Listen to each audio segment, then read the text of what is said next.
and welcome to Trendlines, a podcast on global affairs brought to you by World Politics Review. I'm Elliot Waldman. Before we get started, a quick note to our listeners that if you like what you hear on Trendlines, I hope you'll consider subscribing to the show or even leaving a positive review, as it really does help sustain our work. And if you'd like to explore all the other topics we've covered in the past, you can find a full archive of the show at worldpoliticsreview.com/podcast. During his first few months in office, President Joe Biden has largely followed through on his pledges to restore a more multilateralist U.S. foreign policy, rejoining a number of key international organizations and agreements that had been abandoned by his predecessor, Donald Trump. This new U.S. approach has come as a relief to many senior officials at the United Nations, particularly Secretary General Antonio Guterres, who is up for re-election and is expected to cruise to a second 5-year term. On Trendlines today, I'll be discussing all of this with Richard Gowan, the UN Director at the International Crisis Group. He's one of the world's most seasoned observers of Turtle Bay, and also happens to be a good friend of this show and of WPR more generally, having written a weekly column for us from 2013 until 2019. Richard, welcome back to Trendlines. It's great to be back. Biden came into office with a pretty low bar to clear at the UN, I think it's fair to say, given that his predecessor had one of the most hostile stances to the UN specifically, and to multilateralism in general of recent memory. What was the mood like among UN diplomats and staff during Biden's first few months in office? Well, I think there's a real sense that Biden has restored at least a sense of normality to UN diplomacy. The last year of Trump's term in particular was just a little wild, with the US pulling out of the World Health Organization and really ratcheting up its attacks on the UN. And of course, Biden came into the White House with a very simple agenda to reverse Trump's legacy. He stopped the exit from the WHO. He rejoined the Paris climate change deal. And here in New York, diplomats just say the tone of their exchanges with American counterparts has been transformed. Whereas before, US diplomats were under instruction to be difficult, to block initiatives in the Security Council, they're now being constructive, they're being civil. And the mood overall has really improved remarkably. Of course, there are some outliers. The Russians, in particular, have been quite negative, I think, in their tone towards US re-engagement. But overall, everyone is, I think, feeling quite happy with how the Biden transition has worked out here. In addition to the organizations and agreements you mentioned, there were a couple others, UN agencies that Trump withdrew from, like the UN Human Rights Council and UNESCO. What's the status of those? As it stands, the US is bidding for a seat in the Human Rights Council. I'm not sure that Biden has changed policy on UNESCO. There are actually some congressional blocks on US engagement with UNESCO because it recognizes the Palestinians as a state. So there are still limits to what the Biden administration can do in the UN. But the overall direction of travel is positive. And to be frank, most of what Biden has done and most of what his ambassador in New York, Linda Thomas-Greenfield, has done is very much what commentators such as myself were predicting at the start of the year. The Obama administration, also went through a process of re-engaging with the UN after the Bush years. And that involved some of the same steps, for example, engaging with the Human Rights Council that Biden has taken. You mentioned Linda Thomas-Greenfield, Biden's ambassador to the UN. What kind of approach has she taken since taking office? She's a career diplomat, and a lot of people thought she would take a more professional approach, but she's also laid out this more personalized form of diplomacy that she calls gumbo diplomacy. I mean, I think I would above all emphasize the professionalism. And, US-UN, the US mission at the United Nations, really was in a state of disarray by the end of Trump's term. Diplomats, I think, were quite demoralized by the fact that they weren't, sort of able to engage with other countries in a regular fashion. And what we've seen is Linda Thomas-Greenfield and her political team, really urging the diplomats to start being constructive again. So, the US has been really keen to get Security Council statements on issues like the coup in Myanmar or the current humanitarian crisis and conflict in Tigray in northern Ethiopia. And the Trump guys just didn't really care about those sort of routine statements of concern. But, as a professional diplomat, I think Linda Thomas-Greenfield thinks that it's important that the council should be speaking on those issues.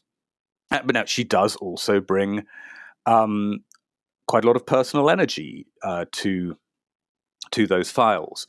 She's been especially concerned about the situation in Tigray, where an ongoing conflict is basically threatening to cause famine. We understand that in private meetings with other ambassadors, she has demanded to know why the council isn't doing more on this. She's asked if the Security Council doesn't care about African lives. So she's bringing a real personal edge into US diplomacy, as well as just restoring the overall sense of professionalism.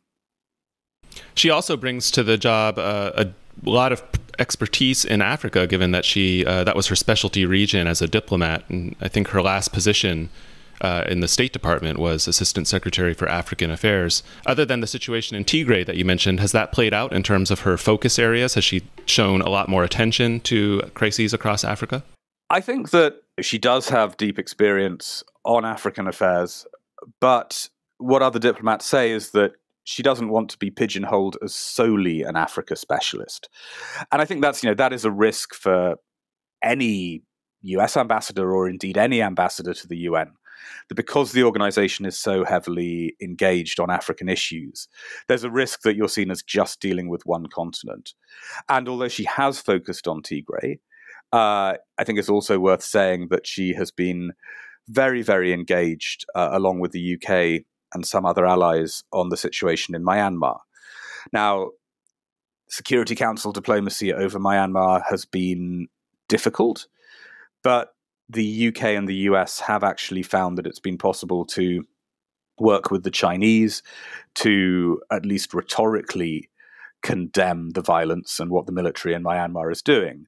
And my sense is that Thomas-Greenfield has been quite invested in that file as well, because actually the Biden administration doesn't have many other public options, at least, to put pressure on the Burmese military. Another difficult area for the UN Security Council of late has been the outbreak of renewed hostilities between Israel and the Palestinians last month. How has that issue played out, given that this is an area where the U.S. tends to stand kind of alone among UN powers? Well, this has been the one issue which I think has really disrupted the Biden administration's re-engagement with the UN. Because, after Ambassador Thomas-Greenfield pushed for statements on Myanmar, after she pushed for statements on Tigray, suddenly there was this upsurge of violence between the Israelis and the Palestinians, and the US put a total block on Security Council action on the crisis.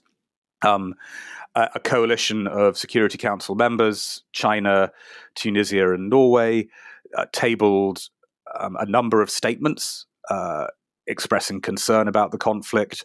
France tabled a resolution calling for a ceasefire, but time and again, US-UN received instructions from the White House not to engage on these texts at all.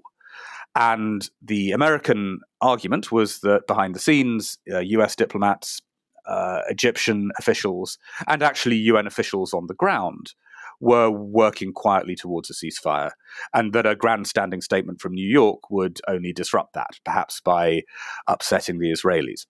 But this did put the US team in the Security Council in a very difficult position, because suddenly, having advocated strong Security Council statements on other crises, they were having to say that they didn't see the case for a statement on the Israeli-Palestinian conflict, which is, of course, a conflict which has had special resonance in the UN almost since its foundation.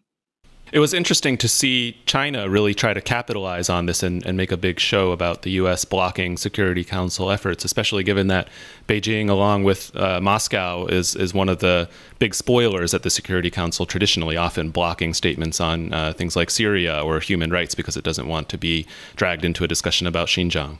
China certainly got some political capital out of this crisis, and it's worth saying that the reason that China was in the center of these discussions was that it held the rotating Security Council presidency in May. So it sort of had ex officio responsibility for guiding the Council's response to what was going on in the Middle East. Now, the Chinese did make a point of projecting a sense that they were being responsible, a sense that they were representing the view of effectively all council members other than the US, that there should be some sort of UN action. And yeah, I think this has played to their advantage. The only caveat I would add to that, though, is that the Chinese could have made more of this crisis, and they could have been more exploitative, if you will, of the US obstructionism. And the Chinese didn't go too far. They kept their criticisms reasonably guarded. And I understand that behind the scenes, the Chinese were actually, sending indirect messages to the Americans saying, look, listen, we understand this is a very bad situation. We're not trying to push this too far to humiliate you. And interestingly, I don't think that even the Russians went overboard in their criticisms of the US. I think that the Chinese and the Russians realized that, to be quite frank, the Americans were digging themselves into a huge hole, and they didn't need any help digging that hole. So, I mean, I think it has been a bad moment for the US. I think it has been a bad moment for the administration in New York. I'm sure we'll hear the Russians very soon, actually, in debates over Syria, taking language from the US, arguing against stronger UN involvement in Syria. But they did show a tiny bit of restraint, which I found interesting. Now, you're working on a piece for us about sort of how this all played out and what the aftermath has been like. Can you give us a preview of that and how things are going? Has the U.S. been able to sort of mend fences a little bit in the aftermath of that crisis now that the ceasefire appears to be holding? Look, my sense is that this crisis will not be forgotten because it demonstrated that even when you have a relatively strongly pro-UN US administration, there are limits to what the US will do through New York. And, prior to Biden taking office, we'd heard Arab diplomats in Turtle Bay saying, could Biden take a completely new approach to the Middle East peace process? Well, we've learned the answer, and the answer is no. That said, I think that most veteran UN diplomats and UN watchers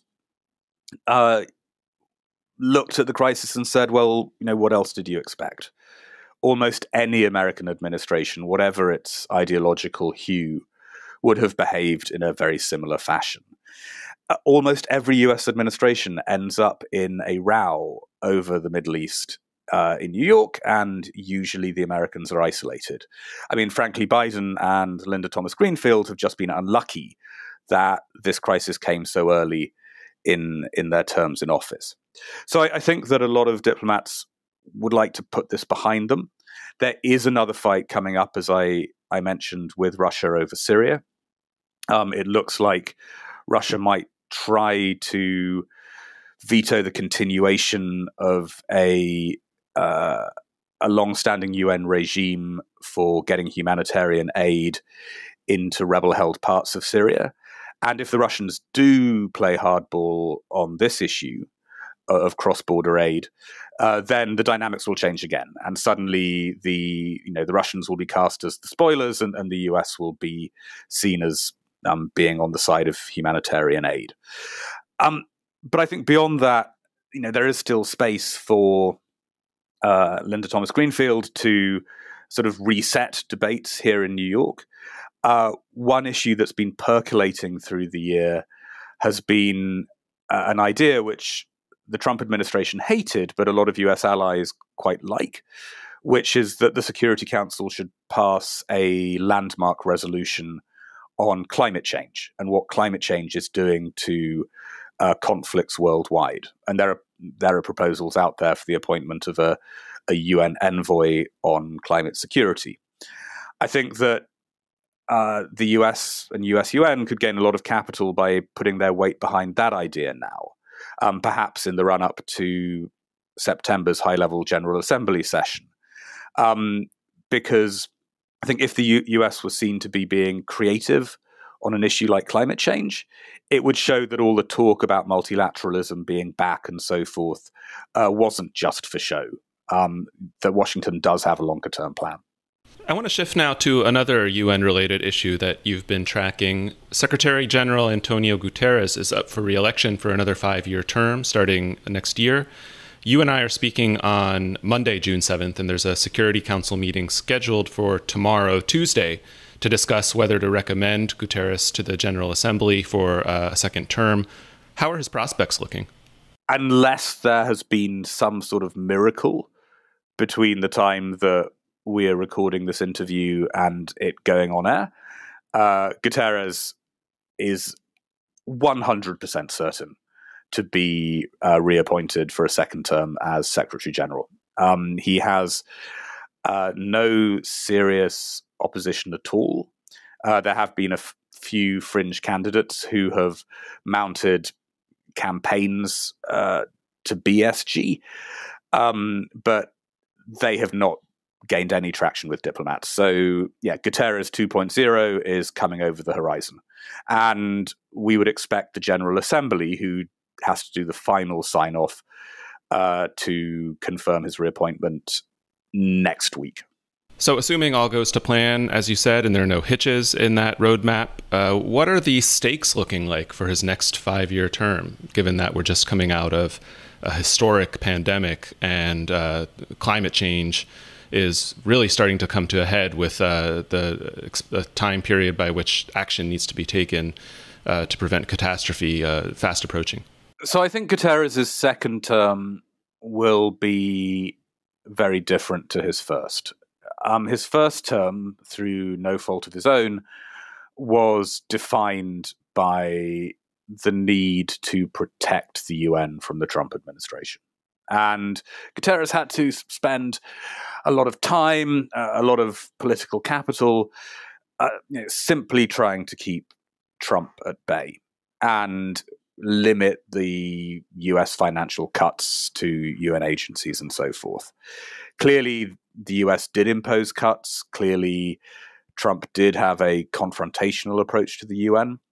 But I think most diplomats do give Guterres some credit for minimizing the damage and actually, even building, by most accounts, a surprisingly solid personal relationship with Trump. But now Trump, at least for the time being, is in the rearview mirror, and diplomats and ambassadors are asking, okay, what's Guterres going to do now that he has the opportunity to work with a much more favorable US administration? And I think that going forward, he's going to have to sort of really throw himself into getting some results and getting some diplomatic agreements on issues which he's already been talking about quite extensively, but on which he hasn't really been able to act because of political circumstances.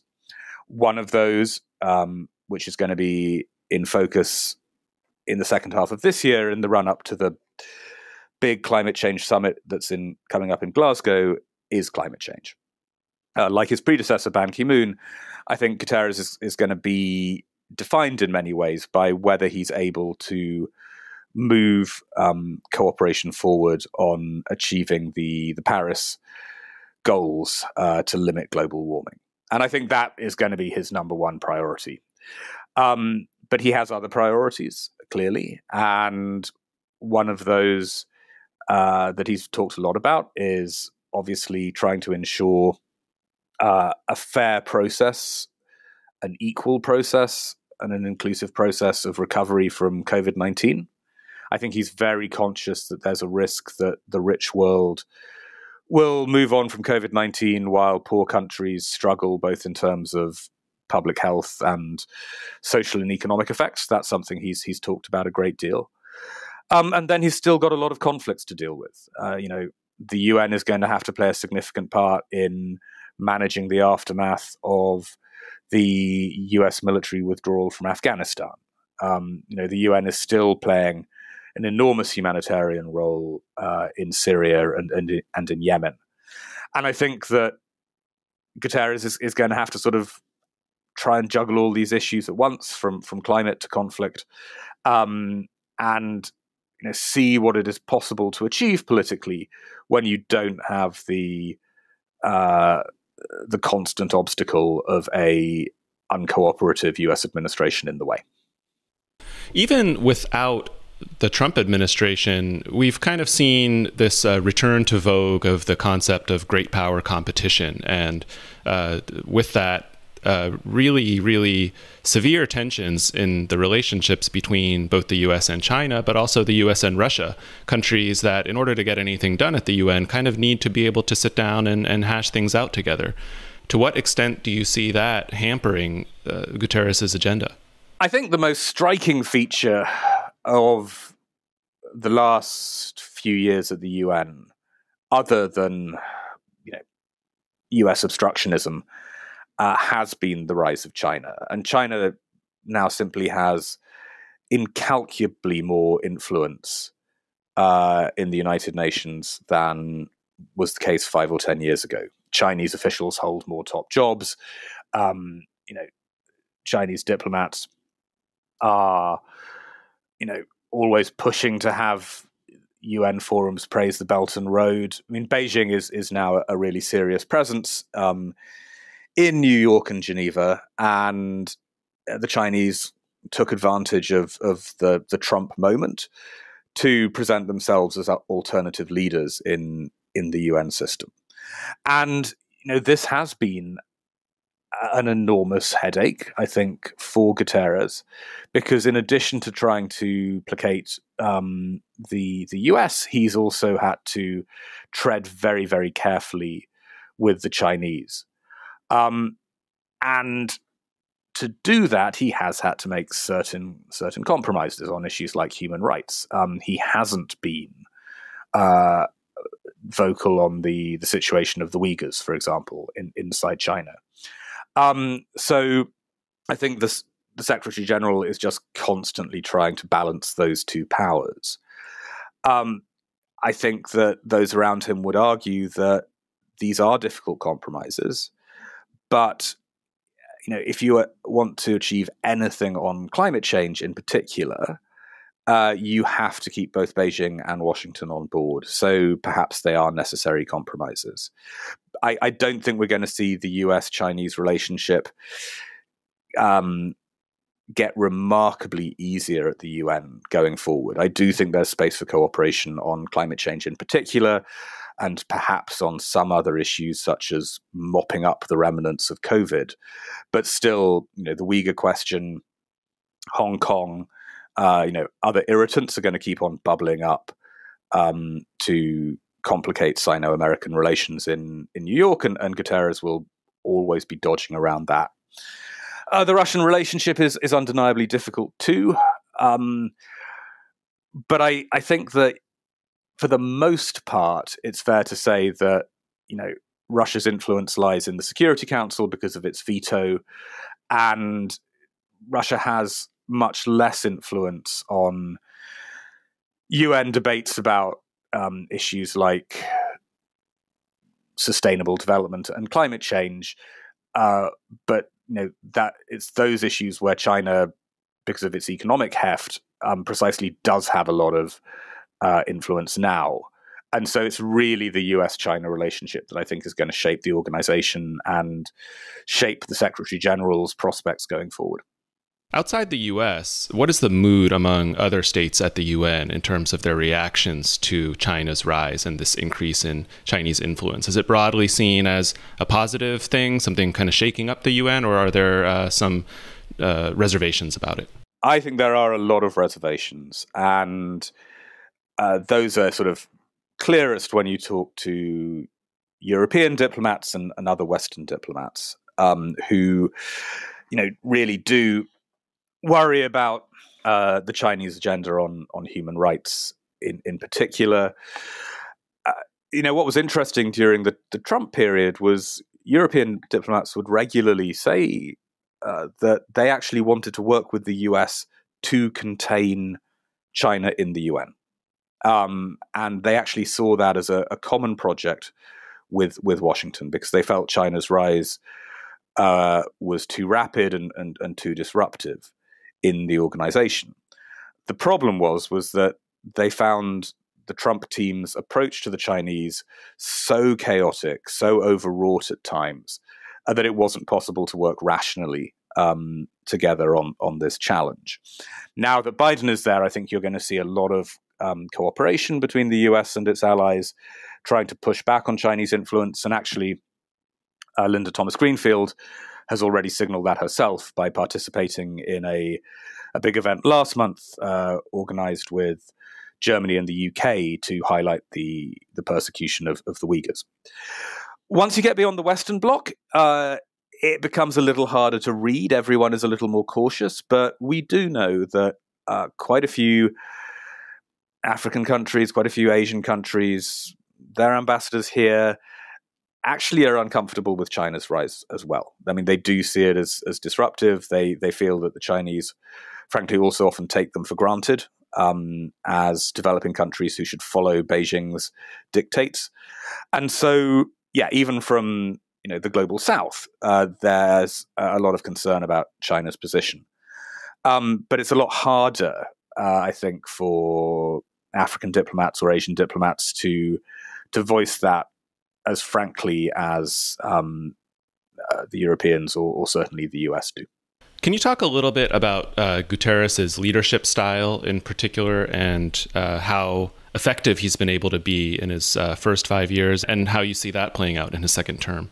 Guterres is a politician and an exceptionally astute politician, and he has surveyed the geopolitical dynamics we've just been describing, and his conclusion was that he had to be a very cautious leader.